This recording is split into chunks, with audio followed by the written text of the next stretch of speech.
Since a very small percentage of home purchases are made with cash, a crucial factor in buying a home is the financing. So let's address what it takes to qualify for the loan. There are four factors in qualifying for a home loan. We like to call them the four C's: capacity, credit, character, and collateral. Let's start with capacity. How much money do you make? Do you make enough money to support the payment on the house you want to buy?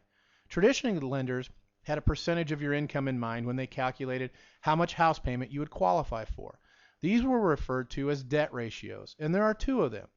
There's a front-end ratio, which is how much your total house payment, which includes principal and interest, taxes, and homeowners insurance, what that is to your total gross income, and that's before taxes are taken out. And the back-end ratio is the total of your house payment and all your other debt, credit cards, car loans, student loans, things like that. Now, traditionally, these ratios were 28% on the front and 36% on the back. For example, if your gross income was, say, $4,000 a month, which is $48,000 a year, your house payment could be as much as 28% of that $4,000, or $1,120. And your house payment and all your debt could be 36% of that $4,000, or $1,440. So, if you wanted to qualify for the most house payment possible, you could have only $320 in any other debt. Any amount over that would lower the maximum house payment you would qualify for. Now, that's where the talk about debt ratios comes into play. Now, as mentioned, this was traditionally how it was done, but with the use of credit scoring and automated underwriting engines, those traditional ratios have gone out the window. Now, folks, does that mean you should go to a higher monthly payment and buy more house? Not necessarily. What it means is that more than likely you're going to qualify for a lot more payment than you're comfortable with paying. Folks, don't fall into the trap of buying too much house just because you qualify for it. Because you may end up, and you probably will end up, having trouble making your house payment. And you don't have the financial wherewithal to build for your financial future. All in all, it's not a good plan. Now, the second C is credit. Today, most loans are driven by your credit score, mostly called FICO score.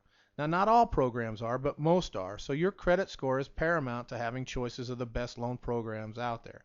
Now, we touch on this in a later chapter when we go a little deeper into credit. Now, I say that most loans look at the FICO score, but there is one exception: FHA loans. FHA loans are starting to get a lot more play again, and that's because they are insured by the government. And the government they have low down payment requirements, and sometimes you can structure them with no down payment. You have low market interest rates. And with all the talk of the subprime mortgages being bad in the beginning of 2007 as we record this video, FHA is a way for most subprime type borrowers to buy homes and get loans they can better afford in the future because they're not going to have those increasing payments. Now, if you're worried about your credit or not, you should contact a certified mortgage planning specialist who's trained in evaluating your credit as well as helping you to correct any errors. And there's many other strategies that can help you to improve your credit score in 30, 45, 60-day period. So even if your credit is really good, if you can get your score higher, you might qualify for a lower interest rate or a better loan program. The importance of credit scores seems to grow almost daily. So get with a certified mortgage planning specialist, someone with a CMPS after their name, to evaluate your credit and put together a plan to maximize your credit scores.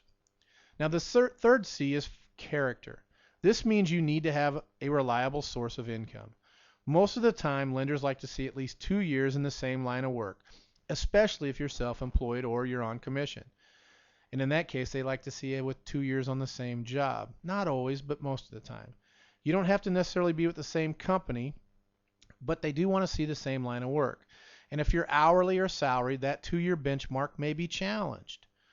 So the fourth C is collateral, and this is where your actual house, the one you're buying, comes into play. Is it worth the price you agreed to pay?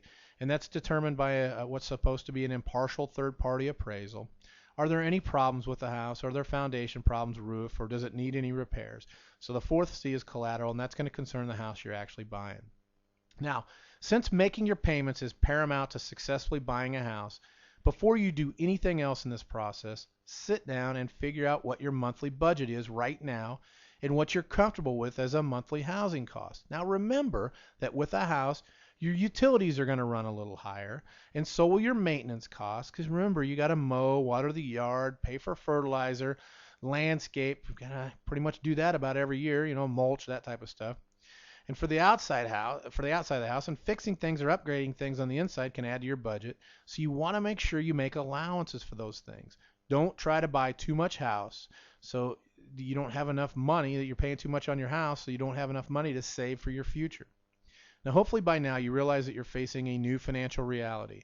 So your best bet is to meet with a certified mortgage planning specialist. There's someone with a CMPS after their name, so they can help you map out the best plan for your particular situation. A certified mortgage planning specialist has gone through extensive training to best help you with the new rules of money that we're currently experiencing. Would you rather trust what is the most important financial decision you will make in your life so far with a certified mortgage planning specialist that is committed to his or her profession and goes through advanced training and cutting-edge education? Or would you rather insure it with turn it over to the traditional loan officer that's more of an order taker that doesn't understand the new financial reality that we live in today? That, folks, is a big decision for you to have a successful home purchase and to be able to also be successfully financially in the future. It's imperative that you get pre-approved before you begin looking at houses. Folks, it does nobody any good to look at houses you can't buy because you can't qualify for. So save yourself some time and really some disappointment, and begin the process now by meeting with a certified mortgage planning specialist. That way you can work together to formulate the best possible plan for you to buy a new home. Your home and the way you structure the financing should always be the centerpiece of a clearly defined financial plan. If you don't have a clearly defined financial plan, then working with a certified mortgage planning specialist, someone with that CMPS designation, they can help you to get one started. Now, this meeting, the pre-approval meeting, will include getting all your financial information, date of birth, social security numbers, 2-year housing information, income information, job history, including your most recent month's pay stubs, 2 years of W-2s, and taxes, your federal taxes if your income is from commission or you're self-employed. Also going to need 2 years of rental history if you rent, including your landlord contact information. 2 months worth of statements on all your asset accounts, checking, savings, 401k, IRAs, CDs, money markets, that type of stuff. Now, credit is pulled and reviewed for accuracy, and then preliminary numbers are reviewed.